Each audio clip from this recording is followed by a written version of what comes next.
பகுதி சுவாசனை பண்றோம். இந்த பிராணாயாமம் இப்ப செய்ய போறது, அதாவது மூச்சை கவனிக்கிறது. இது செய்ய செய்ய நல்லா நம்மளுடைய லங்ஸ் விரிவடையும்.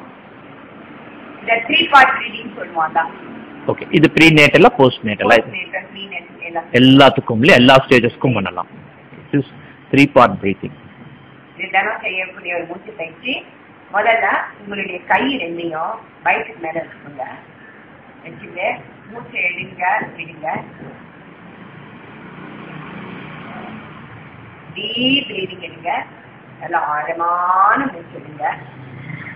இந்த ஆழமான மூச்சு எடுக்கிறத நீங்க காற்று எடுக்கிறத உங்களுடைய வயிறு மேலா விரிவடைந்து கவனிப்பீங்க. அப்போ நீங்க இமேஜின் பண்ணுங்க, நல்ல ஒரு சுத்தமான காற்று ஆக்சிஜனோட உங்க உடம்புக்குள்ள போகுது.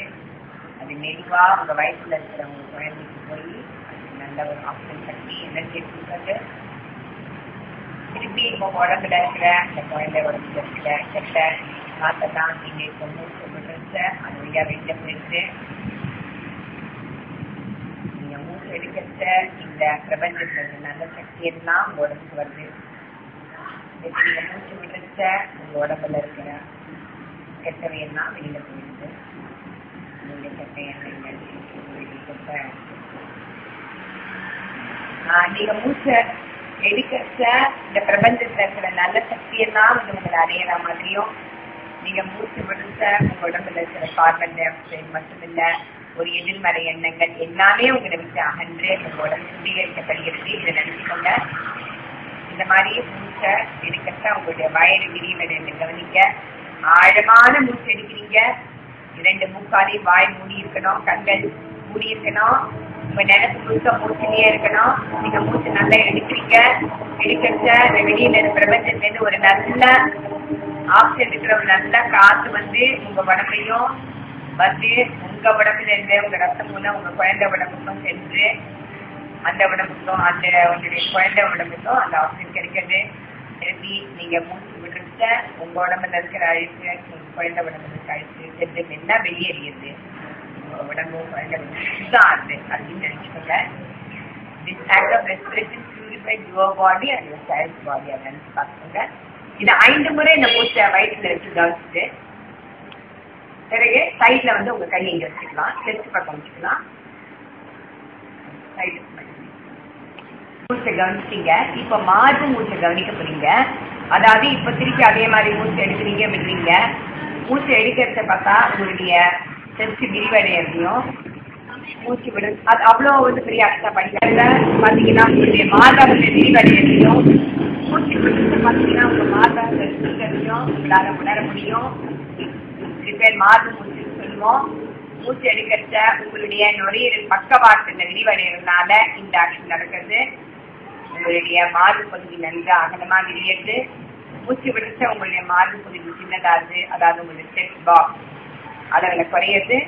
திருப்பி உங்களுடைய அந்த மார்பகம் நன்றாக விரிவடைகிறது. மூச்சு எடுக்கிறது.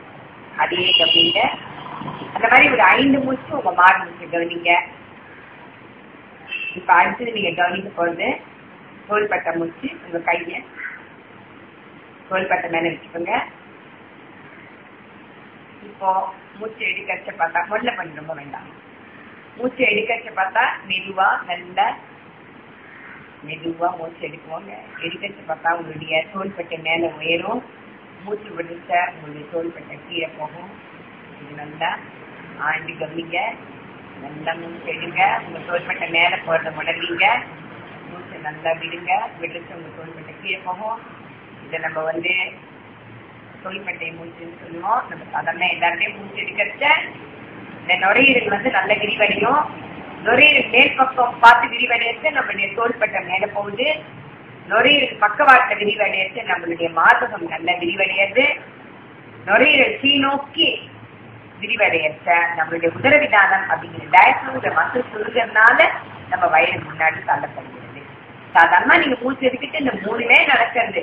இதை நம்ம ஏன் பகுதி சுவாச முறை இல்லாட்டி செக்ஷுவல் பிரீதிங் சொல்றோம்னா, நம்ம வந்து முதல்ல வயிற்றை கவனிக்கிறோம், அப்புறம் நம்மள மாற கவனிக்கிறோம், அதுக்கப்புறம் நம்ம இந்த தோள்பட்டை மூச்சு கவனிக்கிறோம்.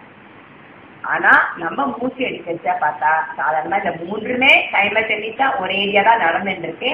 தனித்தனியா நம்ம இப்ப ஏன் பாக்குறோம்னா நம்ம அப்ப நல்ல நமக்கு கவனம் வரும். நம்ம மேல செய்ய செய்ய நம்மளுடைய மேல் பக்கம் நல்ல விரிவடையும். நம்ம செஸ்ட் பிரீடிங் செய்ய செய்ய பார்த்தா நம்மளுடைய நுரையீரல் பக்கவாட்டு நல்ல விரிவடையும். கீழ்ப்பக்கம் நம்ம வயசு மேல கவனம் செலுத்த நம்மளுடைய நுரையீரல் நன்றாக கீழ் நோக்கி விரிவடையும். இந்த மாதிரி செய்து செய்து இந்த நுரையீரல் அப்படிங்கிறது ஒரு எலாஸ்டிக் தான். அது நல்லா நம்மளால விரிக்க முடியும், சுருங்க முடியும். நம்ம நல்லா செய்ய பிராக்டிஸ் செய்ய நம்ம நுரையீரல் பெருசாச்சுன்னா நமக்கு நிறைய ஆக்சிஜன் கிடைக்கும். ஆக்சிஜன் கிடைச்சா நமக்கு மட்டும் இல்ல, நம்ம குழந்தைக்கு அந்த ஆக்சிஜன் போட்ட அது எல்லா பார்ட்ஸும் நல்ல வேலை செய்யும். நல்ல அற்புதமான வளர்ச்சி அந்த குழந்தைக்கு கிடைக்கும். அந்த குழந்தை மூளையுள்ள குழந்தையா பிறக்கும். அதனால குழந்தையுடைய எப்போ ஆரம்பிக்கிறதுன்னா பிறந்தப்புறம் இல்ல, வயசுக்குள்ளேயே அதோடைய வளர்ச்சி ஆரோக்கியமான குழந்தைங்கிறது வயசுக்குள்ளேயே. அதுக்கு ஆக்சிஜன் நிறைய கிடைக்க அதுக்கு எந்த விதமான குறைபாடுகள் இருந்தாலும் அந்த ஆக்சிஜன் வாஷ் அவுட் பண்ணிடுவாங்க சேர்ந்து. அதனால குறைகள் எல்லாம் நீங்கி ஒரு நல்ல ஆரோக்கியமான நல்ல ஒரு மூளையுள்ள குழந்தை உங்களுக்கு பிறக்கணும்னா நீங்க அந்த பிராணாயாமம் செய்தாதான் அந்த ஆக்சிஜன் அந்த குழந்தைக்கு கிடைக்கும். தயவு செய்து பிராணாயாமத்தை ஒரு நாள் நிறுத்தாம தினம் நீங்க செய்யணும். பிராணாயாமம் செய்ய உங்களுடைய குழந்தைக்கு ஆக்சிஜன் கிடைக்கும், உங்க உடம்புக்கு சக்தி கிடைக்கும், புத்துணர்ச்சி கிடைக்கும். அது மட்டும் இல்ல, உங்களுடைய மனநிலை நல்ல நிலைக்கு வரும். நீங்க எப்போ அமைதியா இருக்கீங்க, நிதானத்தோட இருக்கீங்க, எந்த பிரச்சனையும் ஈஸியா உங்களால அணுக முடியும், எந்த கஷ்டமும் உங்களை தாக்காது, சந்தோஷமா நீங்க இருக்கீங்க. அதுக்கு பிராணாயாமம் ரொம்ப யூஸ்ஃபுல்லா இருக்கும். இந்த ஆசனத்தை செய்ய செய்யதான் உங்களுக்கு பிராணாயாமம் நல்லா வரும். இந்த ஆசனமும் பிராணாயாமம் செய்ய செய்யதான் உங்களுக்கு தியானம் நல்லா வரும். நம்ம யோகா அப்படின்னா நமக்கு தியானம் தான் நம்மளுடைய எய்ம். ஆனா அந்த தியானம் செய்யறதுக்கு முன்னாடி நீங்க பிராணாயாமம் செய்து உங்களுடைய மனச அந்த மூச்சுல செலுத்த உங்களுடைய மன அமைதி கிடைத்து உங்களுக்கு மன ஒருமைப்பாடு கிடைத்து தியானம் செய்ய ஒரு வழியா அமைகிறது. அதனால கட்டாயம் நீங்க உங்களுக்கு உடம்பு தெரியலாத நாட்கள்ல கட்டாயம் ஆசனம் பண்ண வேண்டாம். ஆனா பிராணாயாமத்தை ஒரு நாள் கூட நிறுத்தாதீங்க. உங்களுக்கு எந்த உடம்பு இருந்தாலும் நீங்க பிராணாயாமம் செய்யலாம். இந்த பிராணாயாமம் உங்களுக்கு